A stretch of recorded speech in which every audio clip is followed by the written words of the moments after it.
और ये जो जाति जनगणना की बात करते हैं, इसमें स्वर्ण समाज को हमेशा टारगेट किया जाता है। सबसे ज़्यादा शोषण तो हमारा हो रहा है। जब अनुराग ठाकुर जाति पूछते हैं तो जाति अपना क्यों नहीं बताते? क्या दिक्कत है जाति बताने में? मतलब बाप मर गया अंधेरे में और बेटे का नाम पावर हाउस। 1962 में इंदिरा गांधी जी ने बोला कि जात पे न पात पे, इंदिरा जी की बात पे मोहर लगेगा हाथ पे। अब मैं आपको बता देता हूँ, राहुल गांधी जिस कांग्रेस पार्टी से आते हैं तो वो सरकार ही निकम्मी है, सोनिया जिसकी मम्मी है। कि जाति जनगणना से कितना बेनिफिट होगा, कोई 5 फायदा बता दो, हम रेडी हैं। ठीक है, राहुल गांधी तो कांग्रेस के वो दीमक हैं जो कांग्रेस से हटा दिया जाए तो शायद कांग्रेस का उद्धार हो जाए। नमस्कार, बहुत बहुत स्वागत है आपका सौगंध टीवी में। मैं हूं आपके साथ साक्षी शर्मा और महाराष्ट्र के आगामी चुनाव को लेकर सियासी गरमाई हुई है और ऐसे में नागपुर में राहुल गांधी ने फिर से जाति जनगणना को लेकर तमाम बातें करी हैं और साथ ही साथ बीजेपी पर तंज भी कसा है कि वो अडानी और बड़े बड़े नामों को ही इन सब चीज़ों में आगे करती है और दलित और बाकी पिछड़े समाज को वो छोड़ देती है। ऐसे में जनता से पूछेंगे कि उनका क्या कहना है और जाति जनगणना को लेकर अभी भी जनता के मन में क्या है। तो सर, आपका क्या नाम है? मेरा नाम मनोज मिश्रा है मैम। तो सर, जो जाति जनगणना को लेकर राहुल गांधी पूरे देश भर में बात कर रहे हैं कि हम जाति जनगणना करवा कर ही रहेंगे और हर सभा में ये बोलना कि बीजेपी सरकार सिर्फ अडानी अंबानी इन सबको ही सपोर्ट करती है और जाति दलित इन सबको पीछे छोड़ेगा। इस पर आपका क्या कहना है? ये मौलाना राहुल गांधी, आपने राहुल गांधी बोला, वो राहुल गांधी नहीं, मौलाना राहुल खान उनका नाम है, पूरा नाम है। उनके दादा का नाम फिरोज खान था। तो आप मुझे एक बात बताइए, पहली बात कि बाप बाबरी माँ पादरी बेटा पंडित बिरादरी, मतलब बीच में कौन फिर के ले रहा है भाई? उनका दादा फिरोज खान, बाप राजीव गांधी, बेटा पंडित बिरादरी, कैसे होगा? और दूसरी बात, मौलाना राहुल गांधी से जब अनुराग ठाकुर जाति पूछते हैं तो जाति अपना क्यों नहीं बताते? क्या दिक्कत है जाति बताने में? मतलब बाप मर गया अंधेरे में और बेटे का नाम पावर हाउस। आप मुझे एक बात बताइए कि जातिगत जनगणना पर रोक किसने लगा?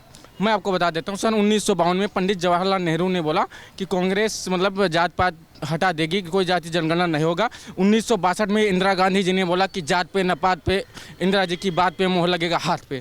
अब मैं आपको बता देता हूँ, राहुल गांधी जिस कांग्रेस पार्टी से आते हैं तो वो सरकार ही निकम्मी है, सोनिया जिसकी मम्मी है। दूसरी बात रही मौलाना राहुल गांधी जी, आप मुझे एक बात बताओ कि जाति जनगणना से कितना बेनिफिट होगा, कोई 5 फायदा बता दो, हम रेडी हैं। मेरा नाम मनोज मिश्रा है मैडम। आप मुझे एक बात बताइएगा, जाति जनगणना की ये लोग बात करते हैं, ठीक है, राहुल गांधी तो कांग्रेस के वो दीमक हैं जो कांग्रेस से हटा दिया जाए तो शायद कांग्रेस का उद्धार हो जाए। राहुल गांधी ऐसा दीमक हो, कांग्रेस को चौपट कर देंगे, ठीक है। और ये जो जाति जनगणना की बात करते हैं, इसमें स्वर्ण समाज को हमेशा टारगेट किया जाता है। सबसे ज़्यादा शोषण तो हमारा हो रहा है। आज एक बात मुझे बताओ, जब स्वर्ण समाज का लड़का किसी सरकारी काउंटर पर जाता है परीक्षा फॉर्म या कोई चीज़ फॉर्म फिल करने, सबसे पहले उसकी जाति पूछी जाती है। अगर वह कोई पासवान हो या कोई हरिजन हो या कोई भी SC/ST कास्ट का कोई लड़का हो, ठीक है, तो उसका वही फॉर्म फिल करने में 50 रुपये लगता है। अगर कोई ब्राह्मण हो, ठाकुर हो, बनिया हो, लाला हो तो उसका 500 रुपये लगता है।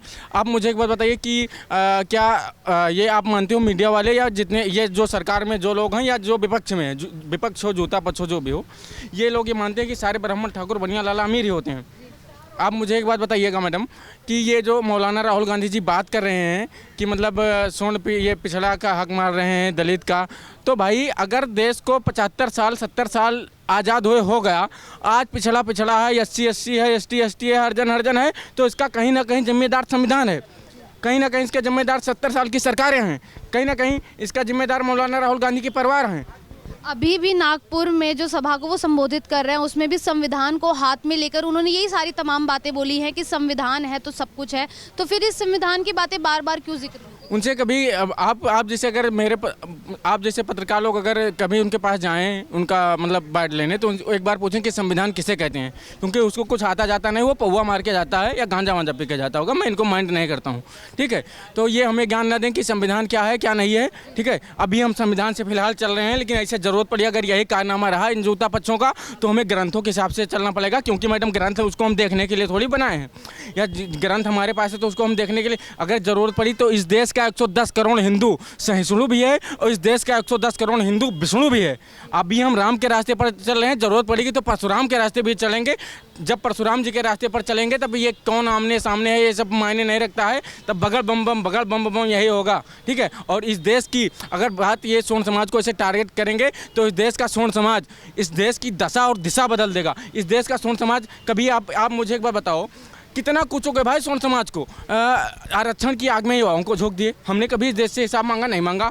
इस देश की लड़ाई में आज़ादी में कितने खून सोन समाज के लोग बहा दिए, कभी हमने देश से हिसाब मांगा नहीं मांगा।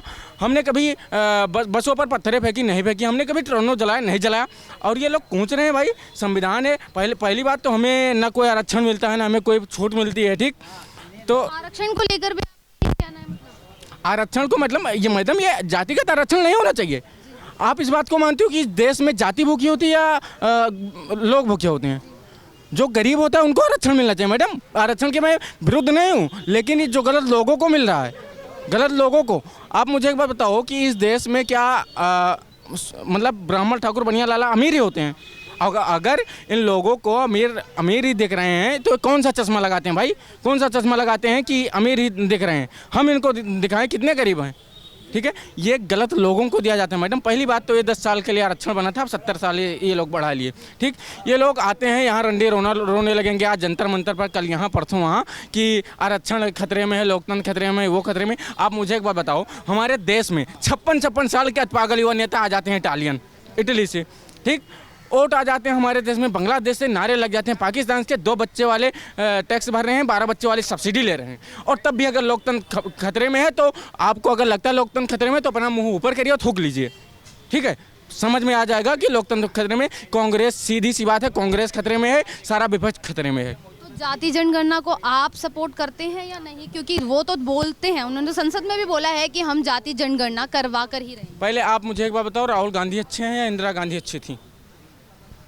इस पे मैं कैसे बोलूं? हाँ, आप नहीं बोल सकते मैडम, क्योंकि ये जब इसका मतलब ये राहुल गांधी सीधा सीधा ठहरा रहे हैं कि हमारी दादी गलत थी, हमारे दादा गलत थे, हमारे नाना गलत थे। क्योंकि जातिगत जनगणना पर तो इन्होंने ही रोक लगाया। 1962 में इन्होंने बोला इंदिरा गांधी जी ने कि जात पे ना पात पे, इंदिरा जी के बात पे मोहर लगेगा हाथ पे। तो बताओ ये पागल हैं कि महापागल? बताइए आप हमें, ठीक है। ये हमेशा देश को तोड़ने का काम किए हैं, पाकिस्तान, अफगानिस्तान, भूटान, म्यांमार, बांग्लादेश। अब क्या ये छोटा सा जो भारत बचा है इसमें भी विभाजन करोगे? करना क्या चाहते हैं भाई? ये मैं इसकी बातों को माइंड नहीं रखता हूँ। अगर आप मीडिया वाले माइंड रखते हो तो कोई मैं नहीं जानता हूँ, लेकिन ये एकदम निकम्मा आदमी है। मतलब पौवा मार के जाता है, गांजा मार के जाता है, क्या करके जाता है मुझे नहीं पता। ये कहीं खुद तो कभी कभी ब्राह्मण बन जाता है। मतलब या ना जो सरकार में लोग हैं ना ये ही बात करते हैं सोन समाज का, और ना ही ये विपक्ष। अगर ऐसा रहा मैडम तो या तो सरकार हमारी मताधिकार, हमारी मानवाधिकार छीनेगी। हमारा वोट क्यों लेते हो भाई? या तो हमारा मताधिकार छीन ले, या तो बराबर सबके बराबर हिस्सा मिलना चाहिए, ठीक है।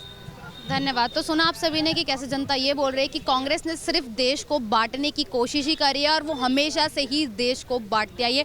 और राहुल गांधी जो जाति जनगणना की बात करते हैं वो सिर्फ इसलिए कि ताकि देश बटे, वोट बटे, और इसके चलते कांग्रेस अपने पैर फिर से जमा सके। बाकी ऐसी तमाम अपडेट्स के लिए बने रहें सौगंध टीवी के साथ।